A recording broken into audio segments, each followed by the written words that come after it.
I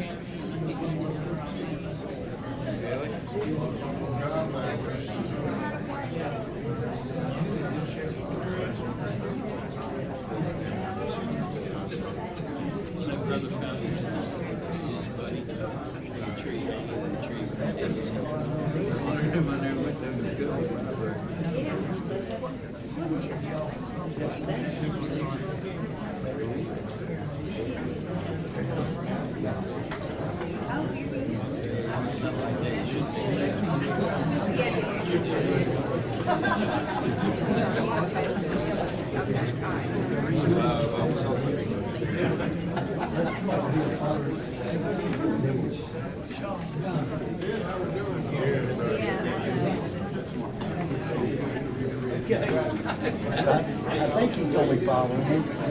No, I'm going to introduce him to them and then you get started. He's saying hurry. Okay. Huh? He's saying hurry? I think they want to get going.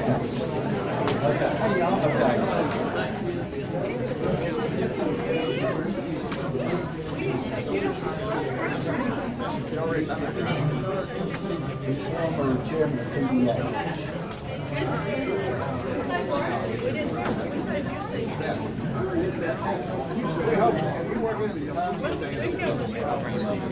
You want to go ahead? Yeah.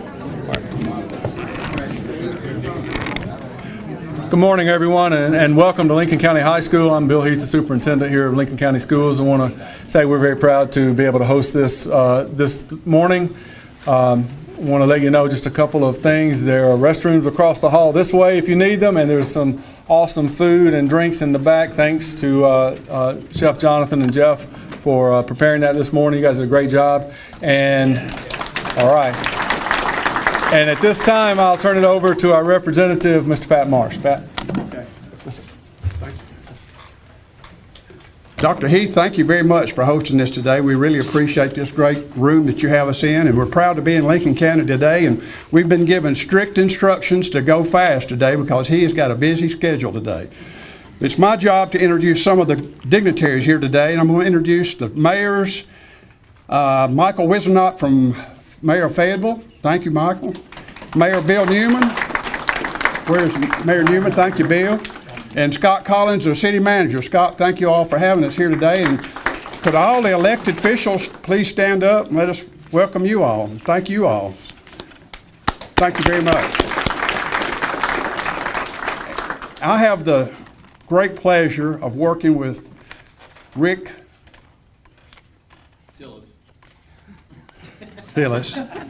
I told him I was going to have a hard time finding something good to say about him today, but Rick is one of my best friends in Nashville. Rick and I and Senator Reeves get along very, very well, and we work hard for the district here, and they are great guys and really want to do things right for the citizens of Lincoln County and the whole state of Tennessee. We've gotten a lot of great things done in the last year or so.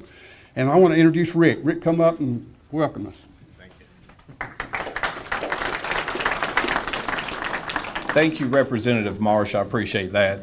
I was thinking about Pat earlier when he was joking around with me, and Pat was one of the first people I talked to when I started running for office in 2016. And he's really been a mentor to me. He's been giving me a lot of great advice. He's been there for a few years because sometimes my mouth starts running before my brain's engaged, and he's kept me from doing that so much since I've been in Nashville. But it's been really a pleasure to serve with him. And also Senator Reeves, too. Senator Reeves kind of got thrown into it because you remember the special election we had last year to where he was elected about probably 2 weeks or a week before session ended. So when this year he ran into it, headlong, but he's done a great job. We carried some bills together and passed them successfully. But he's been a tremendous, his knowledge of the healthcare system has been a big help to us too. And while I'm talking real quick, I want to thank the governor also. They put funding in the budget this year for the drug courts, and there was the first graduate this year here in Fayetteville, or a couple of weeks ago here in Fayetteville. I want to thank the governor for that and doing that. His judicial reform, he's going to talk about that, is critical in the state, and that is part of it. I want to thank the governor. And now Senator Reeves will come up and introduce the governor.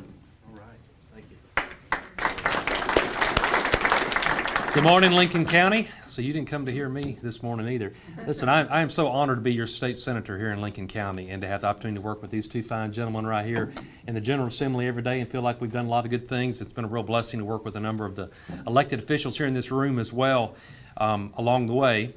So this is the third one of these we've done today. We actually started the morning off in Marshall County, then we went to Bedford County, then we've come to Lincoln County.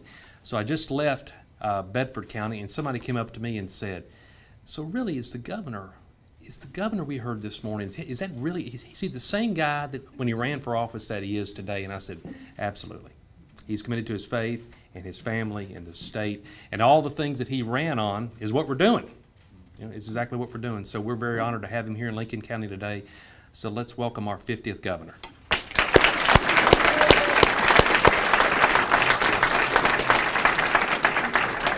Will this come out? I bet it will. Does that come out? Yeah, there we go. Thank y'all very much for coming out and sacrificing part of your Friday for this. It's a big honor for me. It's a big crowd, and I'm really, really grateful. So thank you for coming. And these three men, you know, I worked with the entire legislature. There's 132 of them, and they're not all alike. And you are very fortunate. Let me just say, you're very fortunate to have them represent you on the Capitol. I know that.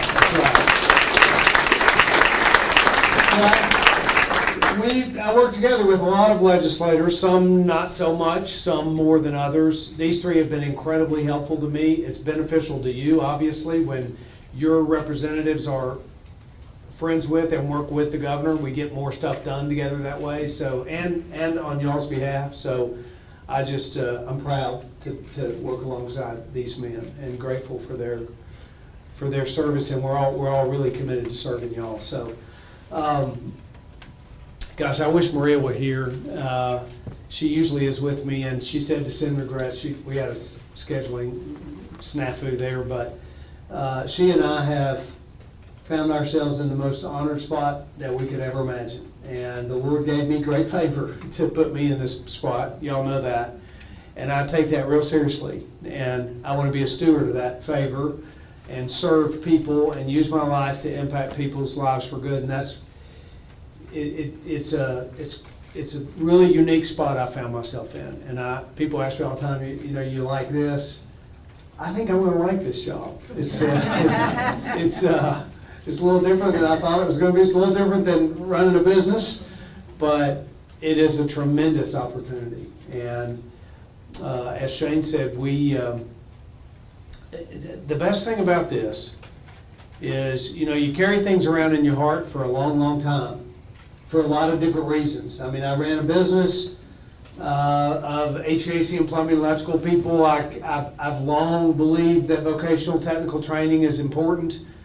I've long believed our public school systems haven't done enough for the 4 out of 10 kids that don't go to college, 5 out of 10 kids in rural communities that don't go to college. We don't do much to give them hope for success. And so I've had that in my heart for a long time. Turn around, become governor, and create the Governor's Investment in Vocational Education Act and invest $25 million. Significant financial investment with the help of these men to create pathways to success that are going to do vocational, technical, and agricultural education opportunities for kids like we have never had before in the state. And I do think will fundamentally change the way high school looks. And I'm excited about that. And, you know, I worked in the inner city with at-risk kids through nonprofits for a long time. Mentored a young man for 5 years that was failing every subject, went to a failing school. Now in this county you have good schools, and you should be really proud of that. But there are counties, and big ones, that don't have the kinds of schools that we have all across the state. And while I'm committed primarily to funding public education all over Tennessee, and we did that, by the way, fully funded BEP, significant pay raise for teachers funding, over $70 million for that. My administration, along with the legislature, we're committed first and foremost to our public school systems all over the state. But we got some schools in Tennessee, not here, but in some of our failing school districts that we all pay the price for when kids are failing in failing school districts. So along with these guys, we brought about some real sweeping, historic, I believe, education changes. So I say that because I carry around in my heart these low-income, at-risk youth in failing schools in our inner cities, and now we brought about reforms through charter school reform and education savings accounts reform that are going to give an opportunity for those kids to have access to a quality education the same way kids in this county do. And I'm excited about that. That's going to be a great move for our state. I worked in prison ministry for many, many years and mentored men coming out of prison.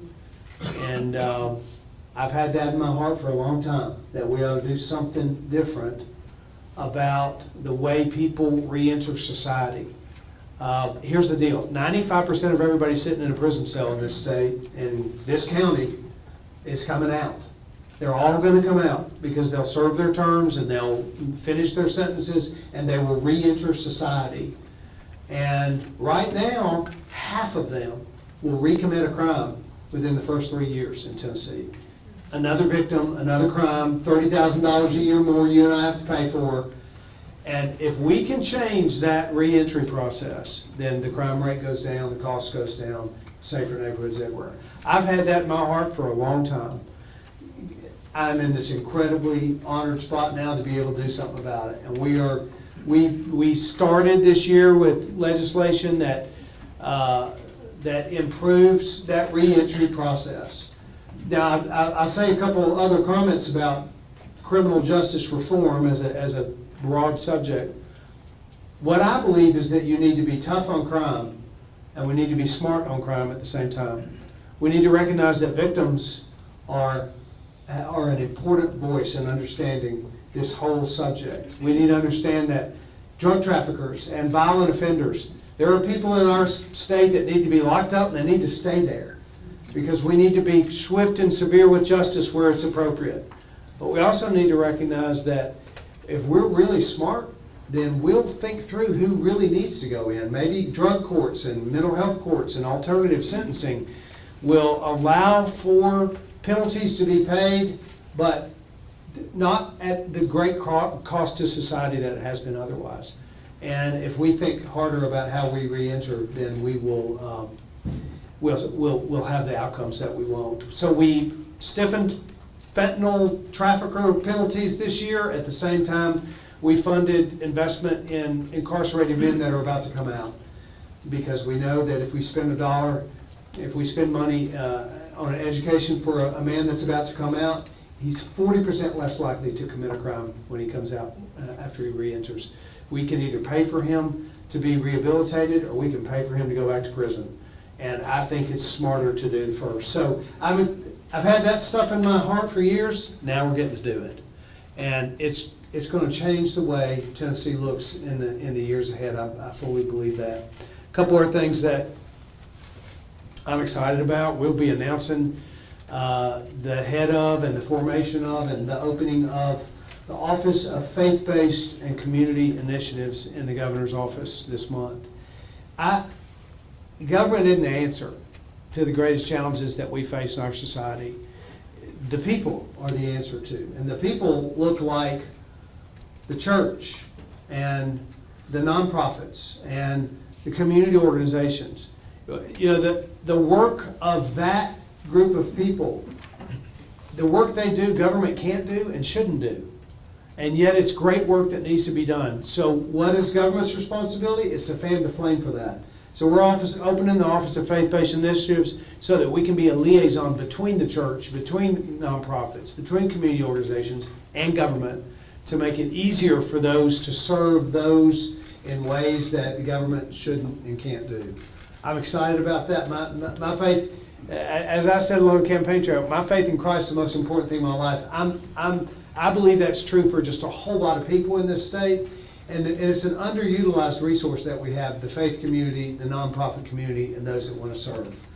And by the way, Maria, my wife, First Lady's initiative is called Tennessee Serves. And she is traveling the state almost every day, encouraging, connecting with nonprofits, serving, to encourage Tennesseans to step into this and to engage to impact our communities for good. Another thing I've had in my heart for a long, long time, I think our kids we have moved away from, and our kids have lost a part of the understanding of just why this country is so great, of why America is the greatest country in the world, of why the founding fathers, of what their principles and values and beliefs were, and what liberty and freedom and democracy is, and what the purpose of government is, to protect and defend those rights and liberties and freedoms. And our kids don't know that, most of them, because we don't really teach them.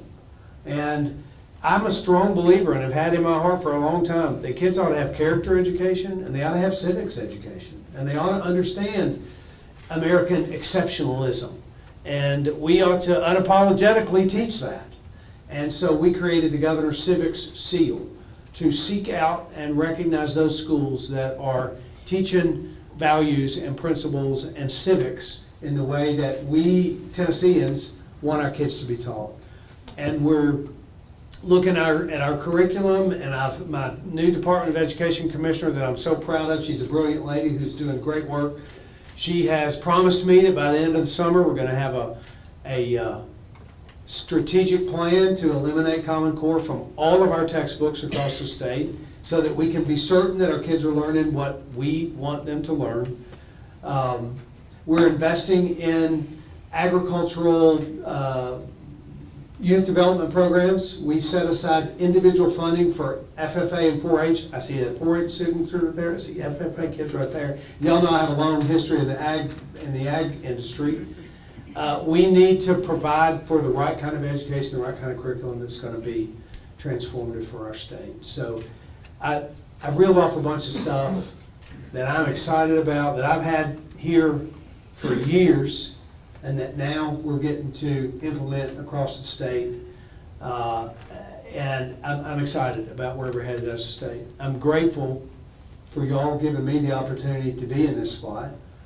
I'm hopeful that what we're doing is what y'all want to be done. By the way, I'm going to stop here in a second so we can do Q&A, just so we can continue. Always, anytime I do a town hall, I want to hear what the questions are and what you want to hear. I'm hopeful we're doing what you want done, and I commit to you that is my goal, is to serve you and to carry out the things that Tennesseans want to have done in their state. I'll finish with this. I didn't mention much about one of the most important things I feel like we've done is manage the state's resources appropriately. I'm a businessman. I managed a budget for 25 years in our business. It's a much smaller budget than the budget we're managing now, but managing a budget appropriately is, we owe it to you to do that, because the only way this state prospers is if we're fiscally solvent. And we proposed a budget that was 100% unanimously approved by the legislature, and I think they did that because they saw it was conservative and fiscally responsible and invested in the rainy day fund in a bigger way than has ever been done in the history of the state. Our investment in the rainy day fund, we cut taxes, we just approached the budget the way I would as a businessman, and these men helped me get it passed, and it was recognized, by the way. The previous work that's been done in our state, combined with our work this year, has been recognized nationally. So U.S. News and World Report rated Tennessee as #1 in America for fiscal responsible management. And that's going to allow us to do all these other things that we want to get done. So we can lead in the country. Tennessee is going to be a leader in America in education reform, in criminal justice reform, and in fiscal policy. We're going to lead in America because we have a legislature and we have a commitment across state government for our state to lead. And we got the people in this state, in the communities, in local leadership that are going to make it happen. Because a governor doesn't make a state become a leader in the country. It takes the partnership between communities, the legislature, the executive branch, judicial branch, all working together to lead in this country, but we're going to do it. I'm so so honored and so proud to serve you and to commit to spend my days over the next years making certain that we are making life better for every single Tennessean. That's my commitment to you, and I'm working really hard to get it done. So thank you very much for having us here today.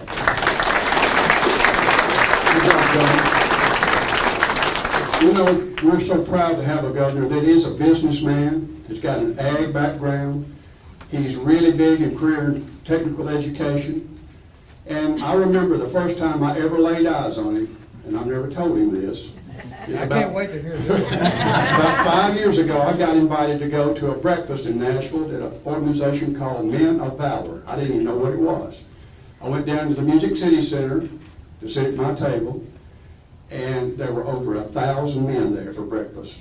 And they go in mentor with prisoners. They teach them to read the Bible with them. They have halfway homes. They work with them to get jobs. And out walks the chairman of that whole organization, and it's now our Governor Bill Lee. I give him glory. Okay, who's got some questions of the governor? Of the governor and of Rick and Not the governor. Shane. Yeah, I'd be happy to answer any questions if y'all have or comments. Yes, sir. My name is Don Bukar, and I'm a retired welding teacher from this school, retired last year. Huh. And I wish you hadn't retired. We need a lot more like you. well, thank you. I want to thank you, first of all, for the faith-based example that you are for our children. I want to encourage you to continue pushing the idea of civics education. And I want to encourage you to continue, and I know you will, continue the idea of vocational education, not just in the trades, but this school is, if you haven't had a chance to go through this school, and I know you're busy, Dr. Heath has helped us so much, the school board has helped us.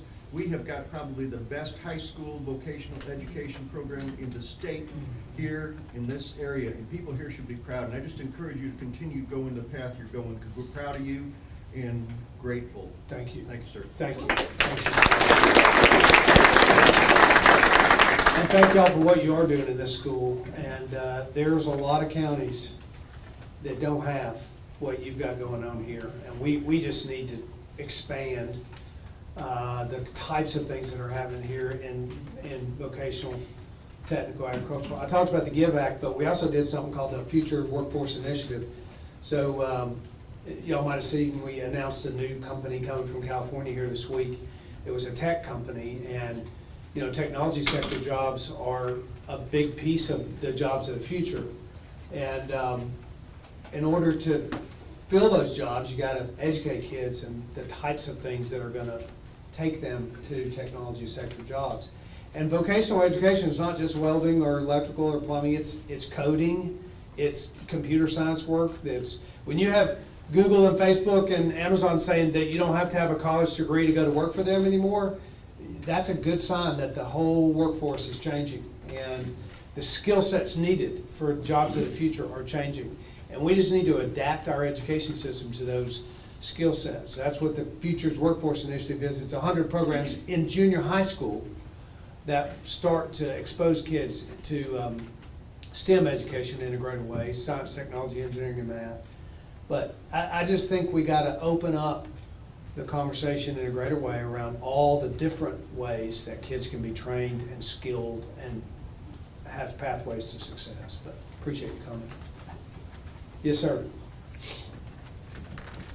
Governor Lee, there's word out that you will be returning possibly in October for a special event that Senator Reeves is coordinating, and I wanted to have you publicly confirm, if you can, that you're going to be returning for the Trump-Reagan Republican dinner in October. I have no idea if I'm doing that.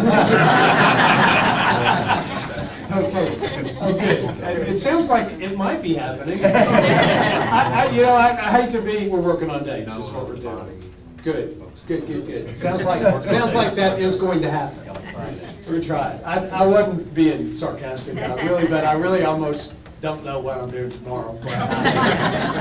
But we are working, apparently we're working on dates to get that to happen, so, thank you. What else?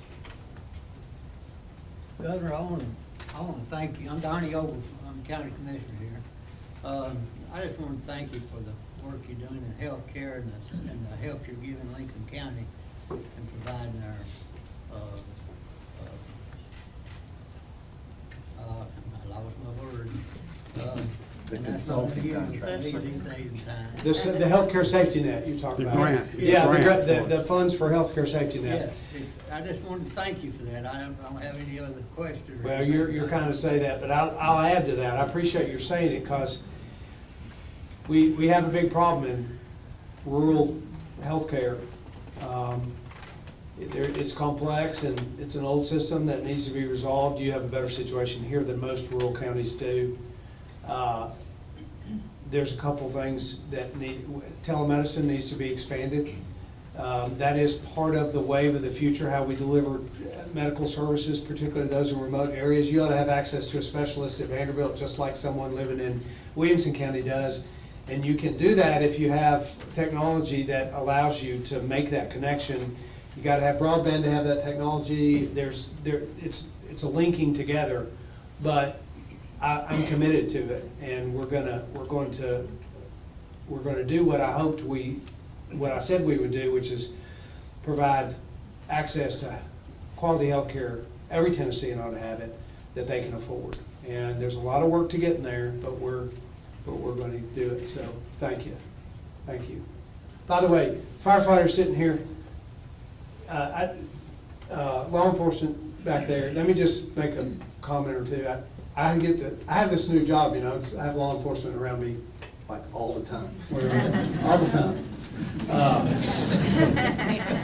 I've come to appreciate in a greater way than ever before. So I just want to publicly say thank you to our first responders, our law enforcement, and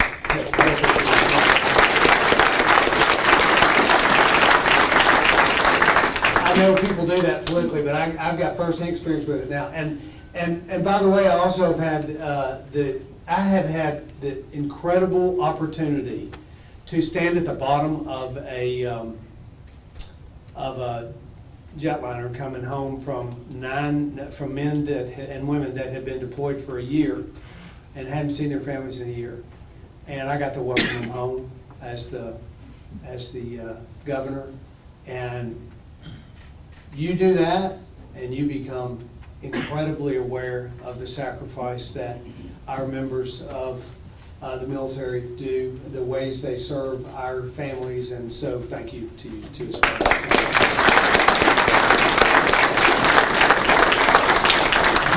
Other questions? And for them too. You can get me off the hot seat. Anybody else got a question they want to ask me? I do. Okay. You mentioned broadband when you were speaking about medical, and I've read about initiatives for, I'm very rural Lincoln County and do not have good broadband access. And I've read about an initiative to improve that across the state. Can you expand on that? Yeah, we made 13 grants this past 6 months. There'll be another round of those decided in the next. So we're making broadband expansion grants. The federal government is doing the same thing. But more importantly, what we're doing is pulling together the private sector and the public utilities and convening greater conversations around how it is that they work together to provide services in rural communities. It's starting to happen in a greater way. There are a lot of hurdles to get over for that, and there's a tremendous amount of cost associated with it, and we have to figure out how we're going to get it done. But if we really want to have quality education in rural communities, so y'all know I'm committed to rural Tennessee. I drove a tractor from one end of the state to the other to talk about it, because what happens in our rural communities is very, very important to the economy of the entire state. We're very interconnected, and ignoring one to focus on one and to ignore rural Tennessee, it's a big mistake for the future. So But if we want education in our rural communities, we gotta have technology so kids can learn distance learning through broadband. If we want telemedicine, if we want economic development, people need to be able to run businesses in rural locations and have broadband, quality broadband access to run a business. I don't have broadband in my house either. I live in the country, and I think it's coming though now. but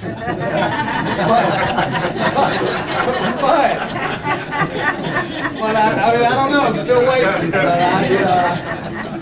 But I say that it's kind of joking for me because it's a little bit of for me it's more just a nuisance because I don't have kids at home anymore, and I'm not running my business out of my home, but I have realized how stifling it can be if you wanted to educate, to have telemedicine, run a business. So we got to get it done. I'd like to add something to that too. I was talking to my brother the other day about the initiative, because I think we put another $20 million in grants in the budget this year to expand broadband, and that's available to all for FPU. But just like with telemedicine, we have to start thinking about different ways to provide internet service, because there's parts of Tennessee that it would not make sense to run fiber into it, like Sherwood. I think we have somebody that covers part of Sherwood. That's in my district in Franklin County, next county over. But I was talking to my brother about it, about perhaps looking ahead with a company like SpaceX. I don't know if you know, but they just launched about 20 low orbit satellites about a month ago that's going to provide internet service. And probably the more efficient way going forward in the future is to partner with companies like that, do a private-public partnership to where you have that. There's always going to be a need for a hardwire for emergency services and such, but for the most remote areas, that's somewhere we have to start looking forward to. We got one more question. We got the signal. Yes, sir. Thank you, Governor. We appreciate so much you coming to Lincoln County.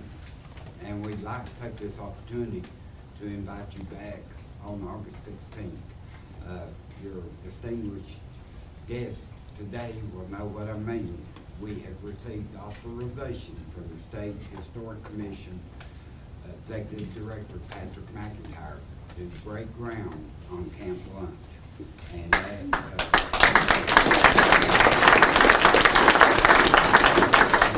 just bring it real fast. Camp Lunch is where Tennessee earned the volunteer nickname when Andrew Jackson gathered all the Tennessee volunteers together and ultimately marched on New Orleans to get the British back across the sea. So we're going to try to break ground, and it's because so many people in this room for years of hard work that the groundbreaking is scheduled, and we'll be in contact with all your staff. Awesome. Thank you for that. Y'all should be proud of that. You should be proud of your community. You have a remarkable community down here, and I have some longtime friends from this county, and I'm proud of what's happening here. I'm proud of what's happening in Tennessee. We ought to be. I used to say this, but now I know it in a whole new way. We are really, really fortunate to be Tennesseans. There's a lot I get the opportunity to go to, Republican governors associations and national governors associations, and I get the opportunity to meet with governors from other states all over the country and listen to their situations and their challenges and what they're dealing with. We're really fortunate to be Tennesseans, and the leadership that we have in our communities, the types of communities we have. There are a lot of things going on. So I'm excited about where we are, but more excited about the future, and really, really grateful to be working with these men. And thanks y'all for giving us the time today. Thank you.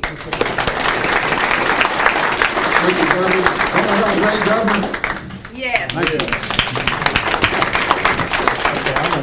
Let me get his gift. Wait a minute. I got a presentation.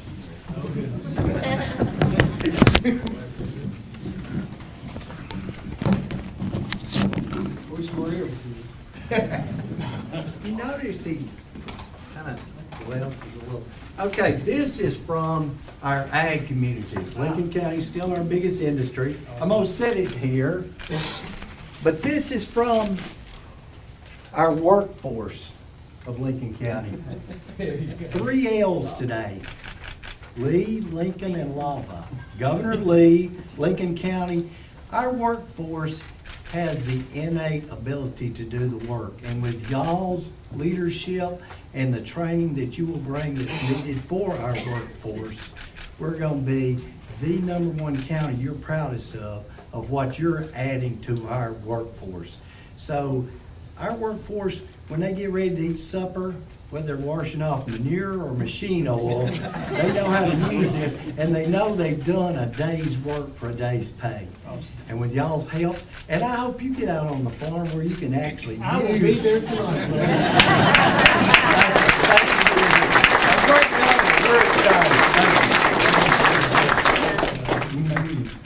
Take that home and use it tonight.